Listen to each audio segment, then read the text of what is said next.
बिस्मिल्लाहिर्रहमानिर्रहीम। आज हम Oxford think new syllabus mathematics 8 edition उसकी बुक 2 जिसको D2 भी कहते हैं स्टार्ट करने जा रहे हैं। आज का लेक्चर शुरू करने से पहले आपसे गुजारिश है कि इस वीडियो को लाइक करें और मेरे चैनल को सब्सक्राइब करें ताकि हर आने वाला लेक्चर आप तक पहुंच सके। आज का lecture chapter number 7 direct and inverse proportion से है। आज का हमारा focus other forms of inverse proportion है। लास्ट सेक्शन के अंदर हमने देखा था जी इनवर्स प्रोपोर्शन क्या होती है। तो two quantities are inversely proportional when one increase and the other decreases such that their product is a constant value. यानी ये डेफिनेशन थी कि अगर एक वैल्यू आपकी इंक्रीज होती है तो दूसरी वैल्यू प्रोपोर्शनली क्या होती है, वो डिक्रीज होगी। और अगर एक वैल्यू जो है वो डिक्रीज होती है तो इन प्रोपोर्शनली सेकंड वैल्यू जो है वो आपकी इंक्रीज होगी। तो इसको हम कहते थे कि ये दो वैल्यू जो है, ये दो क्वांटिटी जो है वो इन्वर्सली प्रोपोर्शनल है। और जब हमने उसको लिखा था हम कहते थे कि अगर मैं कहूँ जी y is inversely proportional to x, तो हमने लिखा था y इज इनवर्स इसको 1/x।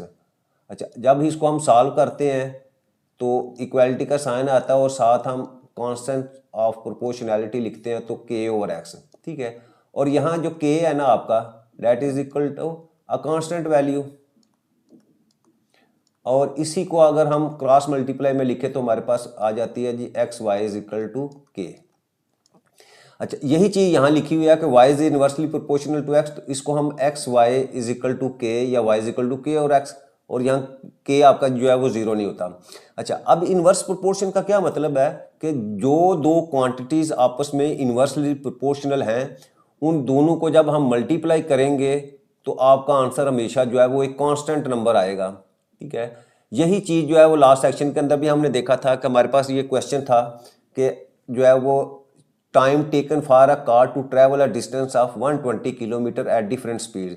यानी ये कार जो है वो टोटल जो है वो 120 किलोमीटर जो है वो डिस्टेंस कवर करती है, ठीक है। तो उसके हमने मुख्तलिफ सिनेरियो जो है वो देखे थे। अब देखिए इस कॉल अपना टेबल के अंदर क्या है, ये ऊपर स्पीड दी हुई है किलोमीटर पर आवर में और नीचे जो है वो टाइम दिया हुआ है। तो स्पीड आपकी 10, 20, 30, 40, 60 और 120। तो टाइम यानी स्पीड आपकी इंक्रीज होती जा रही है। और हमने देखा कि इसी तरह जो टाइम जो है वो आपका क्या होगा 12, 6, 4, 3, 2 एंड 1। तो आपका टाइम जो है वो डिक्रीज हो रहा है। लेकिन हमने क्या देखा कि जब दोनों का हमने प्रोडक्ट लिया यानी एक्स और वाई को आपस में मल्टीप्लाई किया यानी उनका हमने टोटल डिस्टेंस लिया, ठीक है, तो हमारे पास हमेशा जो है देखो 10 को 12 से मल्टीप्लाई किया तो आपके पास 20। इसी तरह नेक्स्ट जो है अगर स्पीड इंक्रीज होती है तो टाइम आपका कम हो जाता है लेकिन उनका प्रोडक्ट क्या होता है वो हमेशा 120 आता है, ठीक। तो यहां से हमें एक रिजल्ट मिला कि इनवर्स प्रोपोर्शन में क्या होता है, product x Y is a constant number. यानी वो दो क्वांटिटीज जिनका हम प्रोडक्ट लेते हैं और हमारे पास कांस्टेंट नंबर आता है तो वो दोनों क्वांटिटी आपस में इनवर्सली प्रोपोर्शनल होती हैं।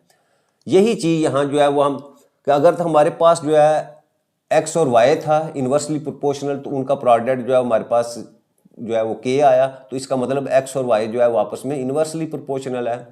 अब हम जो है वो मुख्तलिफ इसकी फॉर्म्स देखेंगे। जैसे लिखा हुआ है जी Y is inversely proportional to X square. अच्छा, अब जब वाई इनवर्सली प्रोपोर्शनल होगा एक्स स्क्वेयर तो इसको हम लिखेंगे 1/x स्क्वेयर।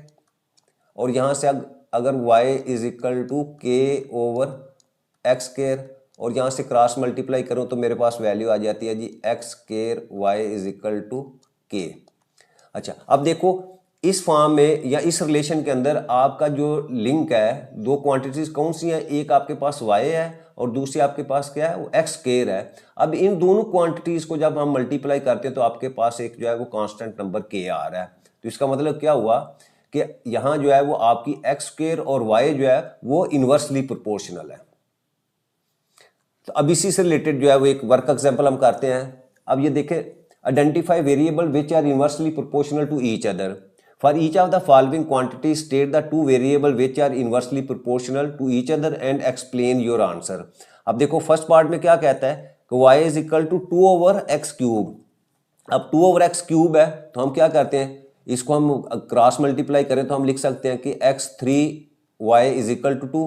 अब देखिए इसमें कौन कौन सी क्वांटिटी है जिनको आपस में हमने मल्टीप्लाई किया तो हमारे पास आंसर 2 आया। एक क्वांटिटी हमारे पास x3 है और दूसरी हमारे पास y है। तो इसका मतलब क्या हुआ कि आपकी y और x3 जो है क्योंकि इन दोनों का प्रोडक्ट आपके पास एक कांस्टेंट नंबर 2 आया है, तो इसका मतलब y और x क्यूब जो है वो inversely proportional to each other. Second example इसी तरह देखें, y is equal to 3 over square root of x। अब इसको क्रॉस मल्टीप्लाई करते हैं तो आपके पास वैल्यू आ जाती है y square root of x is equal to 3, यानी आपकी दो क्वांटिटीज y है और स्क्वायर रूट ऑफ x है, दोनों को हमने प्रोडक्ट लिया तो हमारे पास एक कांस्टेंट नंबर 3 आया। तो जिन दो क्वांटिटीज को प्रोडक्ट में लिया और हमारे पास आंसर 3 आया, इसका मतलब वो दोनों क्वांटिटीज आपस में क्या होंगी, इनवर्सली प्रोपोर्शनल। तो इसका मतलब आपका y और square root of x are inversely proportional to each other. Exercise की तरफ चलते हैं। एक्सरसाइज 7D का क्वेश्चन नंबर 1 है, if x is inversely proportional to y cube and x is equal to 50 when y is equal to 2। अच्छा, अब देखें इसमें क्वेश्चन के अंदर खुद ही उसने बता दिया कि x जो है वो inversely proportional to cube of y। तो हम इसको लिखते हैं since x is inversely proportional to 1 over y की पावर 3। अब इसको हम x is equal to k over y की पावर 3, ठीक, where k is a constant of proportionality है। अच्छा, अब यहाँ से हम इसको क्रॉस मल्टीप्लाई करें तो हमारे पास x y की power 3 that will be equal to k, ठीक है। अच्छा, अब यहाँ हमें दिया हुआ है, अब k की वैल्यू फाइंड करने के लिए x की वैल्यू दी हुई है 50 और y की वैल्यू दी हुई है 2। तो हम यहाँ पुट करते हैं जी x इज इक्वल टू 50 और y की वैल्यू है आपके पास 2, ठीक है। हम ये दोनों वैल्यू जो है ऊपर वाली इक्वेशन में पुट करते हैं। इस इक्वेशन के अंदर तो हमारे पास आ जाएगा जी 50 और सेकंड है y3, y आपकी वैल्यू 2 है, 2 की power 3 that is equal to k। और यहाँ से आगे सॉल्व करते हैं तो 50 मल्टीप्लाई बाय 2 की पावर 3 का मतलब है 2 multiply by 2 multiply by that is equal to 8 k। और यहाँ से k की वैल्यू हमारे पास आ गई जी, k is equal to 50 multiply by 8 date is equal to 400। तो ये हमारे पास जो है वो k की वैल्यू आई। अब हम इस k की वैल्यू को जो है इस इक्वेशन के अंदर पुट करते हैं तो हमारे पास जो रिलेशन है वो आ जाता है जी x is equal to k की वैल्यू आ गई 400 डिवाइडेड बाई आपके पास आ जाएगा y की पावर 3, ठीक है। इसको मैं इक्वेशन 1 जो है वो पुट करता हूँ, ठीक है। अच्छा, नेक्स्ट क्या कहता है, फर्स्ट पार्ट हमारे पास क्या है, find the value of x when y is equal to 4। First part को मैं स्टार्ट करता हूँ, find the value of x आपने फाइंड करना है when y is equal to 4। अब इसको हम पुट करते हैं, पुट इन इक्वेशन 1 में पुट करेंगे तो हमारे पास क्या आ जाएगा जी, we have x is equal to 400 divided by y3, y आपके पास 4 है तो 4 की पावर 3। इसको सिंप्लीफाई करें तो ये हमारे पास आ जाएगा जी 400 डिवाइडेड बाई 4 की पावर 3। इसको 4 टाइम्स हम लिख लेते हैं, ठीक है, या मल्टीप्लाई करके लिखो या 4 टाइम्स इसको 3 टाइम्स जो है लिख लेते हैं। अब इसको सिंप्लीफाई करते हैं, 4 1 जा 4 और इसको करेंगे तो ये आपके 4 1 जा 4 और 2 0 इसी तरह आ जाएंगे। तो मज़ीद हम इसको एक और 4 से डिवाइड करें, 4 1 जा 4 और इसको डिवाइड करो 4 2 जा 8, 2 कैरी किया 10, 2 5 जा 20। तो यहाँ से x की वैल्यू आपके पास आ जाती है जी 25 डिवाइडेड बाई 4। और इसको अगर मैं डेसिमल पॉइंट में कन्वर्ट करूँ तो मेरे पास इसका आंसर आ जाता है जी 6.25, ठीक है।